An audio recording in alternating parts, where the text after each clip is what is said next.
So Northern Virginia can have record-breaking snowstorms, and now is the time for Fairfax County residents to prepare for the bad winter weather that could be ahead. At home, they should have 3 days worth of food that does not need refrigeration or electricity to be prepared, as well as 3 days worth of water at 1 gallon of water per person per day.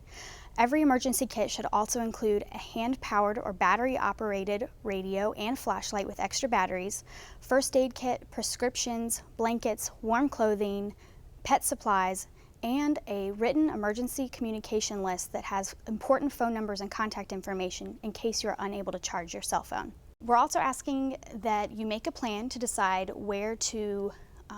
meet your family if you're unable to return home, as well as establish a person who is an out-of-town emergency contact that you can all reach in case of an emergency. Northern Virginians are very used to a long commute, so you should definitely be ready for winter weather affecting your travel. We think it's a great idea to include all those aforementioned items in your emergency kit, plus a tow rope or chain, high-calorie foods, and of course water, a windshield scraper, a sand or cat litter to improve road traction, booster cables, and emergency flares. So there are lots of resources, but ultimately we're asking that you get safe this winter by checking the weather before you leave the house or work, and always get where you need to be before the weather gets bad.